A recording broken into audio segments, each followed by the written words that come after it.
Hi all, this is Allmighty and welcome to this video. So in this video, as you can see, it is again a bit different.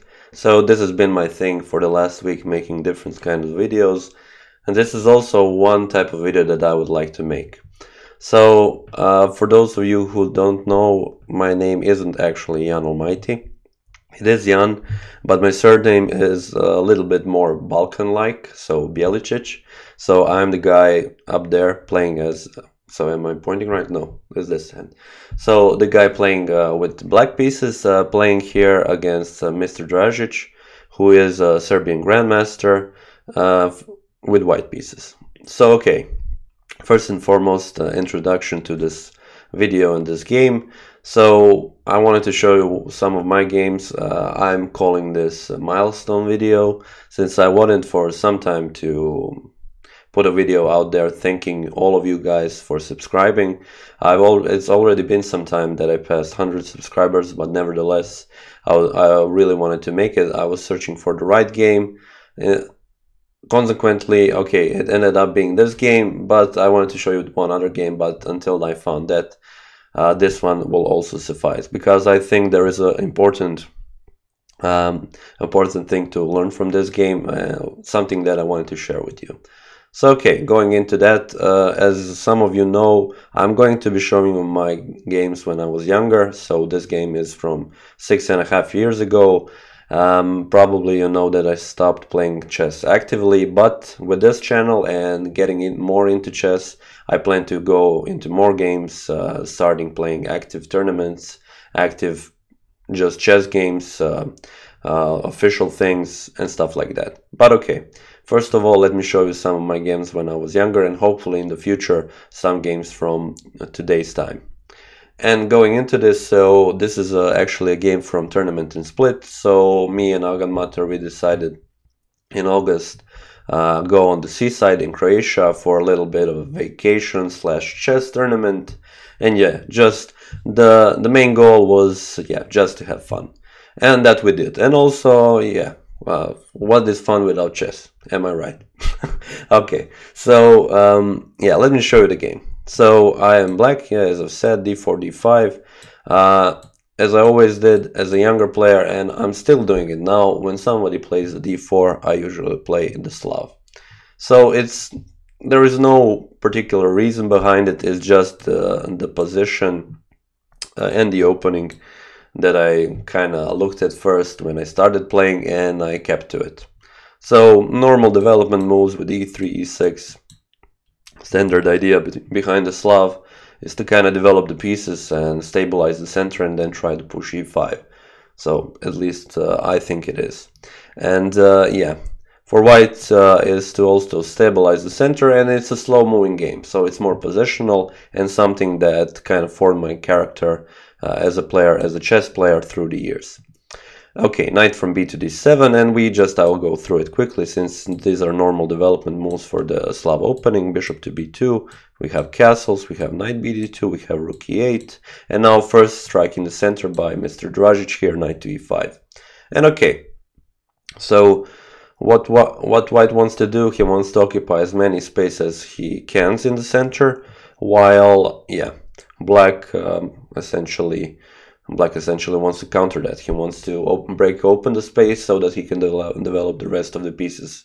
For example, this bishop, light square bishop in the Slav, could become problematic. You want to develop it on this diagonal, or sometimes, of course, on b7. So if the position opens up, that is, he is eyeing the king side where probably white will castle. So I decided to play bishop to b4 here in order to not allow this knight to jump to f3 before I take, and yeah, kind of open up the position here. And okay, so here Mr. Dražić took on d7 and I took with the knight because it didn't make sense to me to take with the bishop, since now when I take with the knight, I can just push e5, open up the position, and if I took with the bishop, this bishop on d7 doesn't really look good. So yeah, decided to do that. He goes castles and I push d5. And now we have series of exchanges in the center, first on d5 and then on e5. And yeah, so now he plays knight to f3, and I play knight to d3 takes. Queen takes on d3, and this is pretty much like yeah, a normal line, a couple of moves exchanging, and in the end I'm left with a bishop pair, but with an isolated pawn. So he was probably looking to take advantage of that, and I was pretty happy with the bishop pair. So going into this video and in this game, I thought about it, and I think that I can bring you something more than in my other videos about analysis, and this is my feeling about the game and during the game. So when I first found out that I'm going to play against Mr. Dražić, I was excited, because at that time, so I was 19 years old, I was really excited to play against grandmasters, because I thought that I can really learn a lot from those games. Sorry for this, I'm still a little bit sick, but yeah, I will try and push through it. Yeah, and also I like chess. I mean, chess was like probably one of the best things that I could do at that time, like the thing that made me the most interested about spending my time, and I felt like that, and that gave me confidence going into every game. So here I still feel confident, and now I'm slowly into the transition into the overconfident mode, which I tend to do when playing the games, and then I start to relax a little bit more. But the thing about chess, you should be always concentrated. And now in this position, I'm looking for the best move to actually improve. I don't want to develop this bishop right away, because I think with every move that I play, he kind of has some kind of a move with the tempo. So first I wanted to improve the position of this bishop. So bishop to e7, and then pushing it to f6 so that I cover this diagonal, or maybe exchange this bishop of white, which looks really good on this diagonal. Now he played rook from f to d1. He wants to pressure the d5, of course. Bishop to e6, and now knight to d4. So yeah, he wants to take on e6, and when I take, then I have maybe a weak pawn on e6. But I played bishop to f6, putting the bishop on this diagonal, and also threatening in some variation to take on b2. He played rook on c1, and now I play queen to d7, so connecting the rooks, and I will put the rooks on the c file, try to exchange there. And now in this position I make the first mistake. He takes on e6, and now instead of taking on b2, I took f takes on e6. Didn't really think about what will happen. My thinking was just, okay, I will exchange the pieces and I'm going for a draw. But instead of that, I could have play bishop takes on b2, and here he has two options. Either he can attack the bishop, or he can move the knight. So after knight to c5 I have queen to e7, and essentially, yeah, if he moves this rook somewhere, I still can move the bishop away, so rook to c2. I can move the bishop away, or if he rather attacks on b1, I can take on c5. And he takes the bishop, and he is still threatening to take on d5. But yeah, on the other hand, I can defend it, and also with my queen I can make threats on different sides of the board. Other thing is, if he moves the knight, I can then just take the rook, so it doesn't really make sense. Instead of that, I captured, and he captured on f6. So my thinking was I will just exchange, and I'm going for a draw. Here, after my take on f6, he played e4. He wants to once again make an isolated pawn in the center. I play rook to c8, and now he plays queen to d4. So yeah, at this point I start panicking, because my thinking was, okay, I give up a pawn, because he is attacking the a7 and f6, and yeah, I was thinking, why did I do this? Why did I play rook to c8? Now I'm essentially losing a pawn, and now I started looking for a draw in the position. So why I wanted to show you this game is just to tell you about my way of thinking as a young guy, and actually how I think is the worst way of thinking in chess. Never look for a draw in the position. You should always look for the best move, because when you start thinking what is the draw in the position, then you stop having fun. and that is something that you don't want to do. I mean, at that point, why play chess at all? If you're essentially, my thinking is, then I feel pressured, I need to draw. But when you think about it, it's okay to lose a game, because essentially you will learn from that loss. You wanted to play the best move, you didn't make it, but the next time you will, or the time after that. But that's just the way of life. You learn through your mistakes. And yeah, now I just took on c1 and wanted to exchange quickly all the pieces with an idea that I will draw the game with the grandmaster. But what good will that make me if I don't learn anything from the game? Now I pushed e5 with a clear idea I will give up a pawn, but I'm in a rook endgame, and that sounds like a good way to draw a game. And okay, queen to d5, and he takes on d5, and rook to d8, attacking this pawn. And here Mr. Dražić plays king to f1 in order to, get out of some first rank threats.